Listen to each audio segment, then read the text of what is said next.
Hello student, कैसे हैं आप लोग। आई होप अच्छे होंगे, एंजॉय कर रहे हैं। आज हम लोग स्टार्ट करेंगे पोटेंशियल मीटर के एप्लीकेशन। और जनरली पोटेंशियल मीटर के आपके सिलेबस में है वो दो एप्लीकेशन है। एक है comparison of EMF of two cells, दो सेल हैं उनके ईएमएफ का कंपैरिजन करना है, और किसी सेल का इंटरनल रेजिस्टेंस है वो कैलकुलेट करना। ठीक है, तो माई सेल्फ डॉक्टर अरविंद पाल आपका अपना प्यारा सा चैनल फिजिक्स क्लासेस को लाइक एंड सब्सक्राइब करते रहे, शेयर करते रहे दोस्तों के साथ में।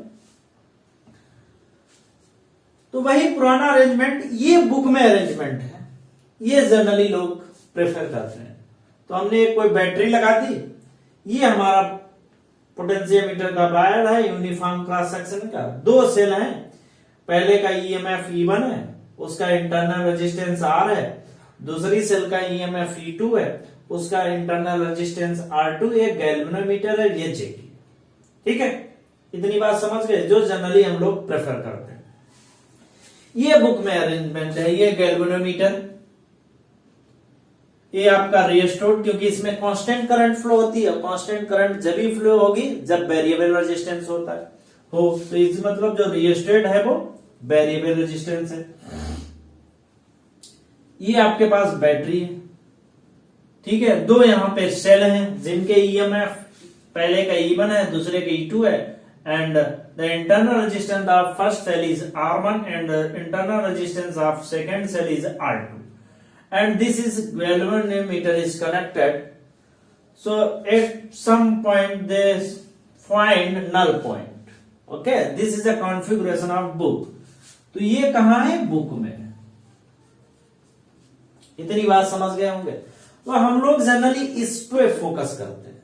ठीक है, ये बुक में आप लोग उसे नोट कर लें और देखते रहे बुक में क्या करना। अब देखो K1 और K2 की है, जिनकी हेल्प से जब चाहे तो हम इनको क्लोज कर सकते हैं और जब चाहे तब ओपन कर सकते हैं। इतनी बात समझ गया है। तो इन्हीं के बेस पे हम क्या, अगर K1 क्लोज होगा, K1 क्लोज होगा, इसका मतलब इसमें जो है वो करंट फ्लो होगी। ठीक है, करंट फ्लो बैलेंसिंग होगा। अगर K2 दोनों ओपन है देन क्या होगा, तो इस बार। ठीक है, तो यहां पे K1 K2 पे ही बेसिकली हमें फोकस करना, कब ये क्लोज हो कब ये ओपन है। If K1 is closed, if K1 is closed, if K1 is closed and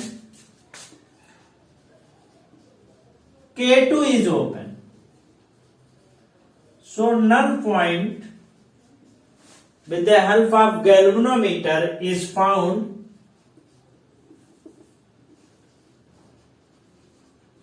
at L1। ये कोई पॉइंट मान लेते हैं, ये डिस्टेंस कोई पॉइंट मान लेते हैं, ये L1 है। L1 इस डिस्टेंस पे हमें क्या मिलता है, नल पॉइंट मिलता है। सो बी ओवर हमने जो पढ़ा है उसी का यूज करें, into L1 is equal to epsilon. ठीक है, इक्वेशन हमारे पास मिल जाएगी। सिमिलरली फंडामेंटल अपोजिट कर दो, if K1 is open, if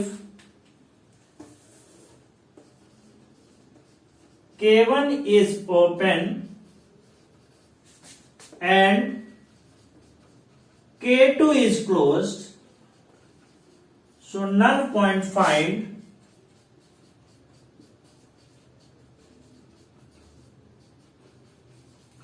at, मान लिया कोई L2 डिस्टेंस पे हमें नल पॉइंट मिलेगा, तो लिख सकते हैं B over L into L2 is equal to जो भी बैटरी का ईएमएफ है। ठीक है, तो इक्वेशन फर्स्ट को इक्वेशन सेकंड से डिवाइड कर दो, तो हमारे पास जो इक्वेशन आ जाएगी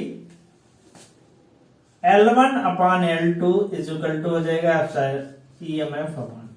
this is the relation of two cell EMF with respect to, तो basically EM is basically depend on the, so we can write E1 is proportional to L1 and E2 is proportional to L2. We can write it. Okay. तो समझ गए कि नहीं? बहुत easy था कि कब की को कोई ओपन करना है, कब की को क्लोज करना, बस इतना ही फंडामेंटल था। तो पहला हो गया comparison of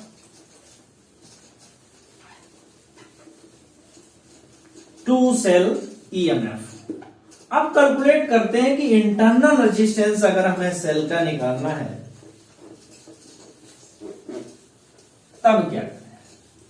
second application, to find the internal resistance of cell. Second, to find the internal resistance of cell. तो सेल के इंटरनल रेजिस्टेंस कितना है इसको अगर फाइंड करना है तो उसके लिए कोई पोटेंशियोमीटर है उसी का यूज करेंगे। तो पोटेंशियोमीटर में जनरली क्या है उस चीज को आप देख लें। तो क्या है पोटेंशियोमीटर में, जैसा हम लोग इस टाइप पे, ये हमारे पास कोई बैटरी, ये हमारा पोटेंशियोमीटर, ये वायर यूनिफॉर्म क्रॉस सेक्शन के एरिया का, सपोज दैट ये जो हो ए बी। ठीक है, इतनी बात समझ में आ गई।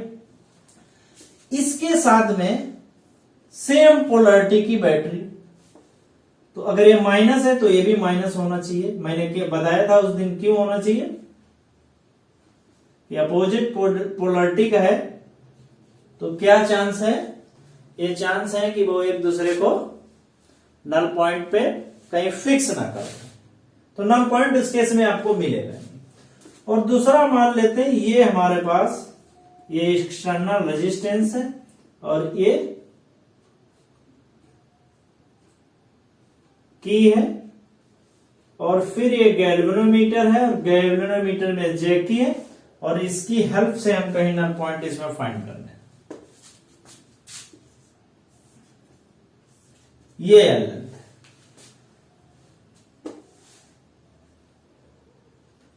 ठीक है भाई, इतनी बात समझ गए? समझ में आ जाना चाहिए। तो अब क्या है, सेम फंडामेंटल, इफ के इज ओपन, इफ के means if key is open,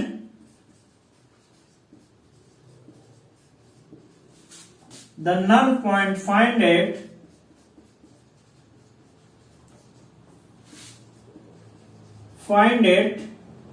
मान लिया L1, तो इक्वेशन हमारे पास क्या हो जाएगी, ये हो जाएगी B/L into L1 is equal to epsilon.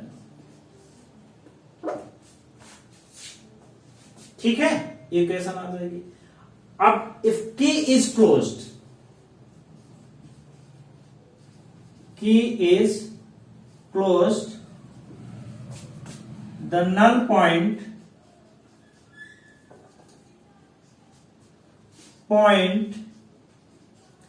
Is found at L2। पहला मान लिया हमने L1 पे कहीं नल पॉइंट मिला और दूसरा L2 कहीं पे नल पॉइंट मिला, तो हमारे पास क्या आ जाएंगे B/L। जब ये क्लोज्ड है तो इसका मतलब इसमें भी करंट फ्लो होगी, तो अभी देख लेते हैं L2 इज इक्वल टू क्या हो गया, E-IR। ये इक्वेशन सेकेंड।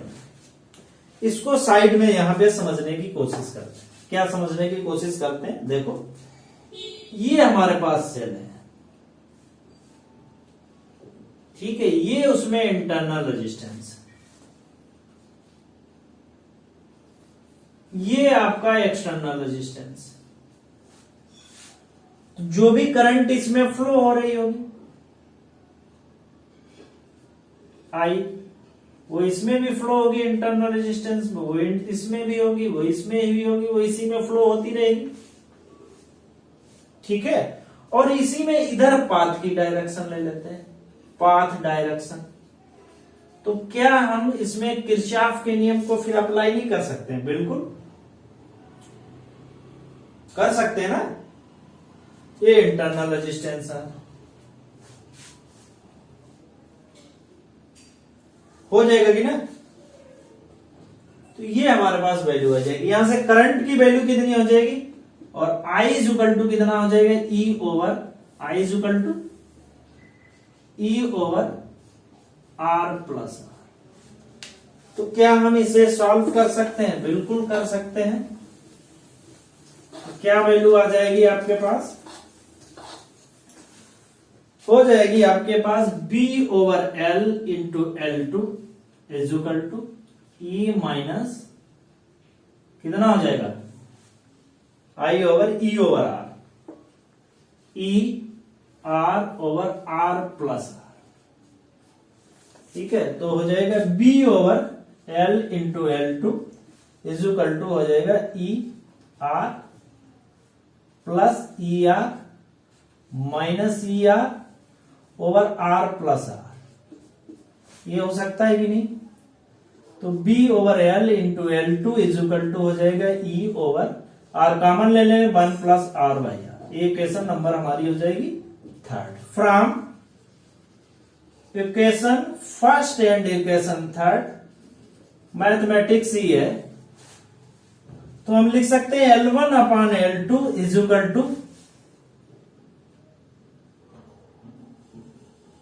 क्या बचेगा यहां पे, L1 upon L2 is equal to ये 1 प्लस R ओवर R। ये कैंसिल हो जाएगा, तो L1 upon L2 is equal to 1 plus R over R। तो हो जाएगा L1 माइनस ये 1 इधर ले लेंगे तो एलसीएम हो जाएगा L2 over L2 is equal to R over R। तो R इज इक्वल टू हो जाएगा R L1 upon L2 minus 1। This is the internal resistance of cell. ठीक है, कोई दिक्कत? आई होप कोई भी दिक्कत नहीं आनी चाहिए। ठीक है, तो this is the internal resistance of cell. R is equal to R capital R R1 मतलब external resistance L1 upon L2 minus 1। So we can calculate the internal resistance as well as EMF of two cell with the help of potentiometer। तो दो इसमें numerical problem छोटे छोटे करते हैं और फिर लेक्चर को जो है वो फिनिश करते हैं।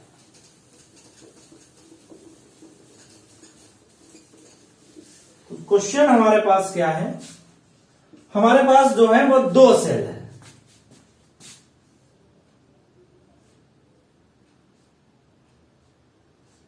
ठीक है, एक ये है, दूसरा है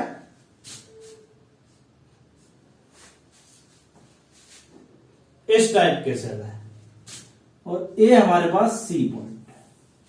तो ये कोई ए पॉइंट है, ये कोई बी पॉइंट है, इसका ईएम है E2 है, और कंडीशन है E2 से ज्यादा है। EMF of first battery is greater than EMF of second battery। ठीक है, when potentiometer is connected, question कह रहे हैं कि when potentiometer is connected, the null point find as null point between A और B के बीच में मिल रहा है वो 400 सेंटीमीटर। जब पोटेंशियल मीटर कनेक्टेड हो रहा है ए और सी के बीच में, नल पॉइंट उस केस में मिल रहा है 240 सेंटीमीटर। फिर से हमारे पास दो बैटरी है, इसका ईएमएफ 1 और 2 है। जब इसे पोटेंशियोमीटर का ए और बी के बीच में पोटेंशियोमीटर जब कनेक्टेड होता है तो नल पॉइंट मिलता है, null point between A B distance 400 centimetre. जब ए और सी के बीच में कनेक्टेड होता है तो पोटेंशियोमीटर जो मिलता है 100 या कोई भी डेटा मान लेते हैं, कोई दिक्कत नहीं, 100 सेंटीमीटर मान लें। ठीक है, कल फाइंड द वैल्यू ऑफ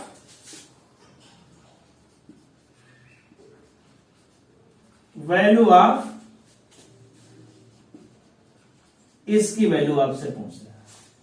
ठीक है, इतनी दिक्कत तो होनी नहीं चाहिए। तो पहले वाले केस में क्या हो जाएगा बताओ भाई। पहले वाले केस में as we know that E1 proportional to L1, ठीक है, इतनी बात समझ में आ गई कि नहीं। E1 प्रोपोर्शनल टू L1, तो पहले वाले केस में कितना हो जाएगा, B और C के बीच में, A और B के बीच में। इट मींस B कैन से E1 proportional to 300 for first point. अब सेकेंड में देखो, ये निगेटिव टर्मिनल है, ये भी निगेटिव टर्मिनल है, तो इस केस में कितनी वैल्यू आ जाएगी आपके पास, एंड यहां पे हो जाएगा E1 माइनस E2 की वैल्यू कितनी है 100। इक्वेशन नंबर सेकेंड, ठीक है। तो we can write E1 minus E2 upon हो जाएगा 300 अपॉन 100। ये कितना हो जाएगा 3 हो जाएगा, ठीक है। नहीं, 100 अपॉन 300, ये हो जाएगा आपका 1 अपॉन 3। तो आपके epsilon 1 minus epsilon 2 is equal to हो जाएगा 1 अपॉन 3 एप्सिलॉन 1, ये वैल्यू। तो यहां से वैल्यू कितनी हो जाएगी एप्सिलॉन 1 अपॉन एप्सिलॉन 2 की, तो इसे लिख सकते हैं 1 minus epsilon 2 upon epsilon 1 is equal to 1 upon 3। So we can write minus epsilon 2 upon epsilon 1 is equal to 1 upon 3 minus 1, ये 2/3। तो epsilon 2 upon epsilon 1 is equal to हो जाएगा 2 अपॉन 3। तो this is the value of EMF first with respect to EMF second, ठीक है। तो potentiometer को जब यहां पे कनेक्ट करते हैं तो नल पॉइंट मिलता है इतनी दूर पे 300, सॉरी, नल पॉइंट मिलता है 300 पे। जब पोटेंशियोमीटर को यहाँ इनके बीच में, तो नल पॉइंट यहां पे मिलता है। तो E1 E2 की आपसे वैल्यू पूछ रहे हैं, ठीक है। नेक्स्ट क्वेश्चन करते हैं।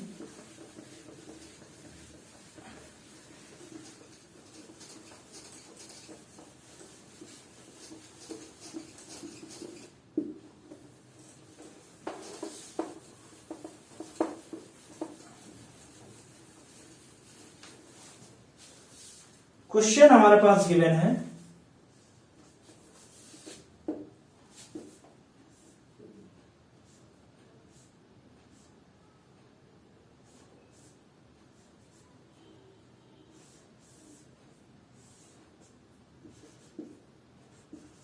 ए और बी, ठीक है। ये कोई हमारे पास यहां पे की है। अब इन्होंने कहा ये जो है पॉजिटिव निगेटिव और पॉजिटिव निगेटिव, ये एप्सिलॉन 1 है, ईएमएफ 1 है, ये इसका ईएमएफ 2 है। ये कोई फर्स्ट कॉम्बिनेशन है। सेकेंड कॉम्बिनेशन, ये पॉजिटिव निगेटिव, फिर निगेटिव और पॉजिटिव, ये कह रहे हैं एक सेकेंड कॉम्बिनेशन है। और ये गैल्वेनोमीटर लगा और यहां से कहीं नल पॉइंट मिल रहा है 0, तो हो जाएगा आपका एप्सिलॉन 1 एप्सिलॉन 2, ठीक है भाई। तो देखो यहां पे क्या कर दिया, प्लस माइनस, और यहां पे माइनस माइनस कर दिया, ठीक है। तो आपसे पूछ रहे हैं balance point are obtain at, balance point obtained at 400 and 240 centimetre for combination first and second. First और सेकेंड कॉम्बिनेशन में नल पॉइंट यहां पे मिलता है। तो आपसे पूछ रहे हैं, तो find epsilon 1 2 and position of null point. Null point की पोजीशन मतलब लेंथ पूछ रहे हैं।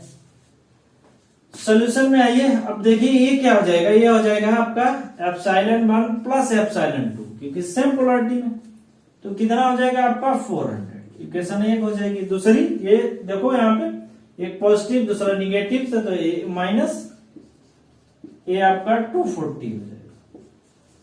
ठीक है, तो सॉल्व करो इसको, कितना हो जाएगा ε1 plus ε2 upon ε1 minus ε2 is equal to 400 upon 240। तो कितना हो जाएगा, ये हो जाएगा आपका 10, 6, ये 5, ये आपका 3। तो हमारे पास हो गया ε1 plus ε2 upon ε1 minus ε2 is equal to 5/3। तो क्रॉस मल्टीप्लाई हम कर सकते हैं, तो हो जाएगा 3ε1 plus 3ε2 minus 5ε1 plus 5ε2 is equal to 0। तो कितना हो जाएगा ये 2ε1 और ये कितना हो जाएगा प्लस 8ε2। कितनी वैल्यू आ रही है इसकी, ये माइनस के साथ में होगा, इज इक्वल टू 0। तो हो जाएगा हमारे पास ε1 minus plus 4ε2 is equal to 0। तो ε1 अपॉन ε2 इज इक्वल टू हो जाएगा आपके पास 4/1।